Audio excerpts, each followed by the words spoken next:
Good morning all of you. आज के session में हम लोग बात करने वाले हैं Ramsar convention.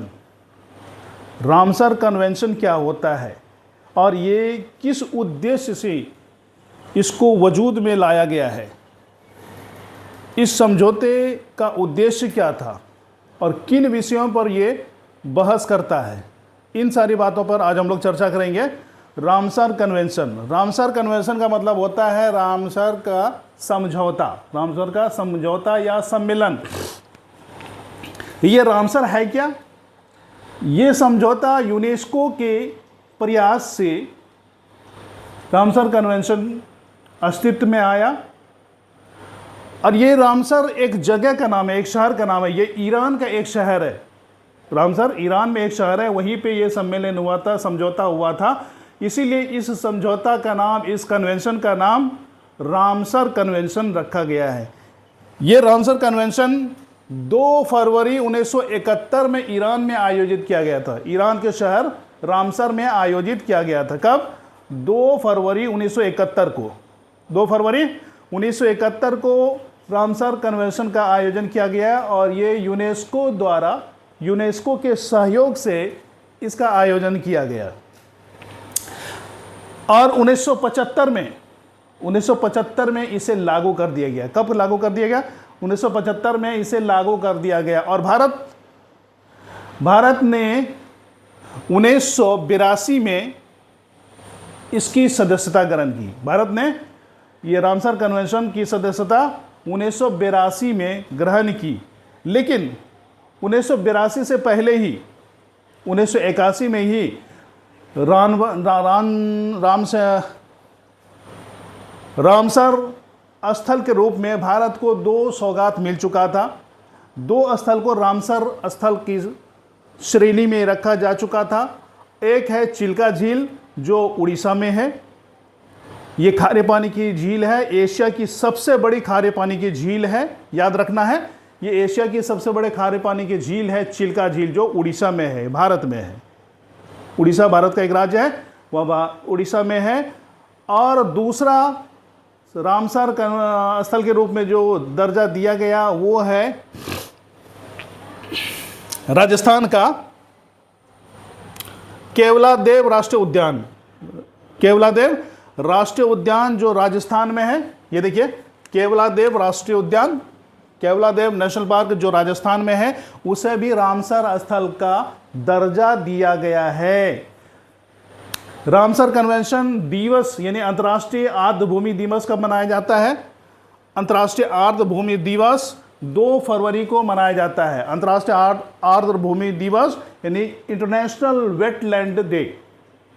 International wetland day 2 फरवरी को मनाया जाता है। यानी रामसर कन्वेंशन के स्थापना दिवस पर ही उसका दिवस मनाया जाता है, अंतर्राष्ट्रीय wetland day, international wetland day, अंतर्राष्ट्रीय आर्द्रभूमि दिवस 2 फरवरी को प्रत्येक वर्ष मनाया जाता है।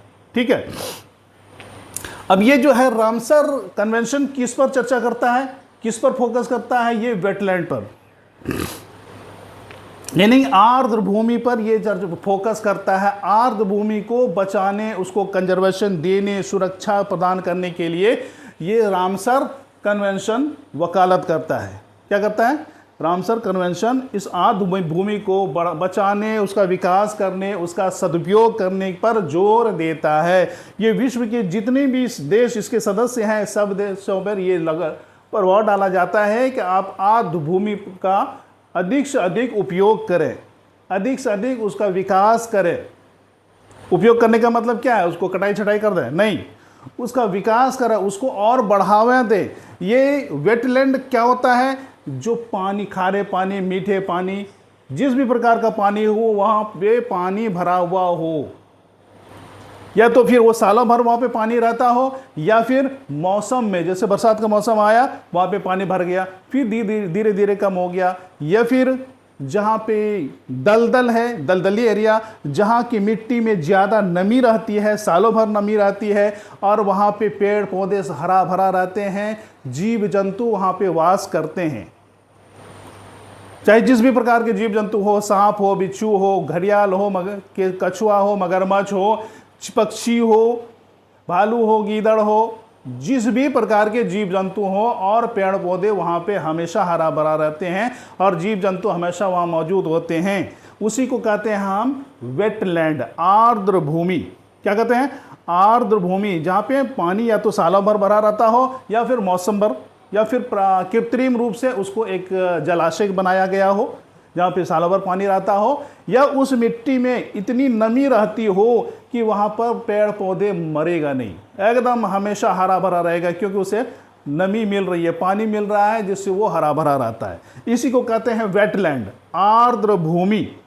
और ये रामसर कन्वेंशन आर्द्र भूमि पर ही फोकस करता है। और इसी आर्द्र भूमि में मैनग्रोव जंगल, मैनग्रोव वन का विकास होता है। जैसे एशिया का सबसे बड़ा मैनग्रोव वन है अपना सुंदरवन, जो पश्चिम बंगाल में है। सुंदरवन जो पश्चिम बंगाल में है, आपका गुजरात में है, कच्छ में मैनग्रोव, अंडमान एंड निकोबार में मैनग्रोव है, जिसे रामसर कन्वेंशन का दर्जा दिया जा चुका है। और अपने बिहार में रामसर कन्वेंशन का दर्जा किसे दिया गया है? रामसर स्थल के रूप में किसे चिन्हित किया गया है? कांवर झील को। कांवर झील को, जो पक्षी विहार है, पक्षी अभयारण्य है या पक्षी विहार कह सकते हैं। यहाँ पे तरह तरह के देशी विदेशी पक्षियाँ आती है और वहाँ पे अपना वास करती है, खुशहाल रहती है, जब देखने का एक मनोरम दृश्य बनता है। कांवर झील ये बिहार में है, जिसे हम रामसर स्थल के रूप में चिन्हित हो गया है, जिसे ये रामसर स्थल के रूप में दर्जा मिल चुका है कांवर झील को। किसको? कांवर झील को, बिहार में। अब ये देखना है कि 2019 में रामसर स्थल घोषित किया गया किसको? 2019 में रामसर स्थल घोषित किया गया है सुंदरवन को। किसको किया गया है? सुंदरवन को। सुंदरवन कहाँ पे है? गंगा, ब्रह्मपुत्र और मेघना द्वारा, ये मेघना नदी द्वारा, गंगा, ब्रह्मपुत्र और मेघना नदी द्वारा ये बनाए गए डेल्टा पर ये सुंदरवन मौजूद है, जो बंगाल की खाड़ी में है। और ये मैनग्रोव वन कहाँ होता है? मैनग्रोव वन होता है वैसे क्षेत्रों में जहाँ पे ये स्थल भाग भी हो और जल भाग भी हो, यानी कि तटवर्ती एरिया में ये बनाता है। मैनग्रोव वन का विकास तटवर्ती भाग में होता है। इसे तट को पानी के बहाव की वजह से जो कटाव होता है, उस कटाव को रोकता है। उसके बाद आंधी तूफान अगर आता है तो उससे आंधी तूफान को थोड़ा सा कंट्रोल कर देता है, उसकी स्पीड को कम कर देता है, जिससे आम जनता को, उस तट पर रहने वाले आम जनता को काफ़ी राहत मिलती है। भारत का पहला घोषित रामसर स्थल कौन है? भारत का पहला घोषित रामसर स्थल है चिल्का झील, जो उड़ीसा में है, और केवलादेव राष्ट्रीय उद्यान, जो राजस्थान में है। ये दोनों को सबसे पहले घोषित किया गया था। ऐसे क्षेत्रों में जो लुप्त प्राय हो चुके, ये लुप्त प्राय लगभग समाप्त होने को जो प्रजाति होते हैं जीव जंतु या पेड़ पौधों के, वो यहाँ पे पनप जाते हैं या फिर किसी न किसी रूप में अपने अस्तित्व में आ जाते हैं।